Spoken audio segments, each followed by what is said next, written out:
Hey guys, I hope you're all okay. Today is a different kind of video. Today I'm going to be making some soap. So as you all know, I've well, maybe you all don't know, I don't know, but as some of you might know, I have recently expanded what I do, and I've started creating, artsy candles and soaps and things, and I'm trying to make them all quite sustainably and with products that are really good for you, and with traditional methods as well. So today I'm going to be making some traditional soap. So I have found lately that YouTube's kind of a weird place, and you might have also realised I haven't been posting as much. So I've just decided that instead of not posting anymore, that this is probably a video for another day, but basically instead of not posting anymore, I am just kind of going to post me, get back to basics, get a bit more laid back about it, and just post me, making things, painting things, doing artsy things that I enjoy and hopefully you guys enjoy as well. So yeah, today it's just going to be me in my little kitchen just making soap. So this first part includes some water. I got deionized filtered water, but I've since realised you can just filter tap water and that's absolutely fine. And I have some of this stuff called sodium hydroxide.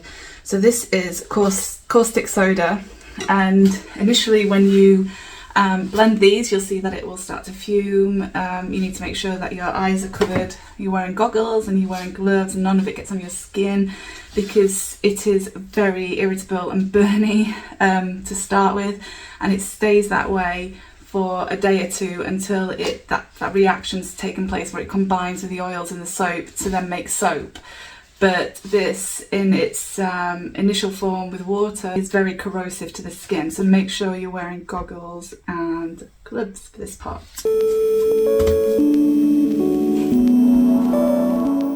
I began by making my lye solution. So lye is the sodium hydroxide and it is mixed with water.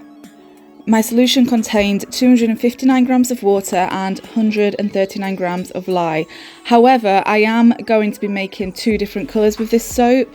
So what I decided to do was actually split that in half and put it in two different jugs. So what I'm weighing here is 129 grams of water and 69 grams of lye, and I did that in two different jugs. I then poured my lye into the water, and this is where it begins to fume. It gets really hot, so this is where you need to make sure you're wearing gloves, you are also wearing goggles, and do it in a well ventilated area. Even wear a mask if you feel like it might cause you issues. I then put my jug of lye solution into cold water just to help it cool down. Here are all the oils and amounts that I used, and I started with a coconut oil and I melted it on a low heat. I then continued to measure my olive oil, castor oil and rosehip oil all together. You actually don't need any special kind of olive oil, you can just get any brand from the supermarket. I chose a light one for this soap because I know I'm going to be having a white colour on the bottom. Because I'm doing part of the soap white and the other half a rustic brown colour, I decided to split the oil into two halves and separated it into two different jugs. After adding my lye, I also added my essential oil blend, which was a mixture of rosemary, neroli, lavender and geranium. The essential oils can speed up trace, meaning it emulsifies quicker depending on what oils you use, so sometimes you have to work a little bit fast from this point. It seemed fine, this essential oil blend, though. I didn't seem to have any issues with trace. I then added 1.5 teaspoons of Titanijm Dioxide. So this is going to make my soap really, really white. The colour often doesn't show up until the soap starts to cure and harden, but hopefully you can see that it's at least lightened it a little bit here. And I'm just going to carry on just stirring that until I feel it is well mixed in. I felt it needed an extra helping hand with the blending, and so I used my immersion blender, and you can really see here now that it's quite a milky white colour. I then sprinkled in some dried flowers, mostly because I just think it will look really pretty. And then once I'd got the amount that I wanted, I just gave them a really, really good whisk so that they were evenly, distributed in the soap mixture. I used a loaf mould today and I tilted it at an angle and then began to pour my mixture in there. So satisfying, this part to watch. I also then left it for about 10 minutes, but while I left that to set, I just cracked on with my second batter mixture. I followed the same process again, first adding my lye solution to my oil mixture, and then giving it a really good blend with my immersion blender until it just slightly emulsifies. I then added 1.5 teaspoons of Rose Petal Powder, which doesn't have a scent, but it's going to help my soap look really rustic. It'll give it like a brown tinge, but also it's meant to be quite exfoliating as well in a very gentle way. I didn't want to over emulsify my soap batter, so I just decided to use the whisk to blend that in instead of the immersion blender. I then added 2 teaspoons of pink clay to my batter just because I wanted a pink tinge to this, and once I'd done that I just used the whisk again to make sure it was nice and blended. The soap beneath had pretty much hardened, or at least set a little bit, so I poured my rose petal mixture over the top. I also added the essential oil blends to this, I forgot to mention as well. I then used a spoon and I just started to create some like crevices, making it look a little bit rustic. I did want a oldie worldy kind of style for this. I wanted it to be perfectly imperfect, so I used my spoon just to create that look. I then sprinkled some gold on top because I thought it would just give it an extra little bit of bedazzle. I love a little bit of glimmer, so I thought, you know, why not?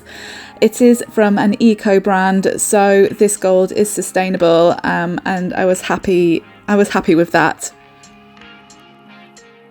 Alright, so I've let my soap cure for 24 hours, and I'm sorry guys, there's a school right outside there and you might be able to hear some screaming kids. They forever seem to have playtime. I don't know, but anyway. So I've let it harden for 24 hours, sorry. It will take about 4 weeks to cure, so it will be on my website in about 4 weeks time when I know everything's kind of combined and reacted and done what it's solidified and done what it's supposed to do. But for now, while it's soft, I'm just going to cut it. We're going to have a look at what's going on inside. This isn't the fun part. I also have one of these thingamajiggies, these little soap cutter things, and it's in one of these box things. I can't think of the names for anything, sorry. And one of these because I was cutting it, I was like measuring it all out perfectly with the ruler, but I was still somehow cutting it like this. So now this should hopefully give me some nice clean cuts. And yeah, so I'm just going to do that now. Do one like this and then I'll zoom you in. So I'm just going to pop it through one of these slits here and go boom, like that. You can still see it's soft because it's gotten stuck, but if I take this off, you can see that we've got, because I did that nice, like, I did that tilt while I was pouring it in, it's done this cool kind of horizontal line. There's also some gold on top, and I think it looks quite nice and rustic, and we've got like an uneven top.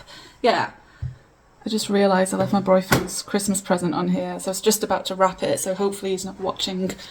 Just throw it over there. I'm going to pop it on this rack for now, so pop this one on this rack, like this.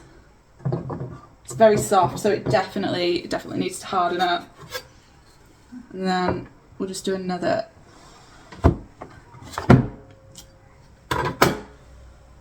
It's quite cool, right? And it's got a lovely, a really lovely scent to it. The flowers haven't shown up quite as much as I would like, but they are in there. And I'm sure as it's being used, it will, you know, they'll show up as the soap's being used a little bit more.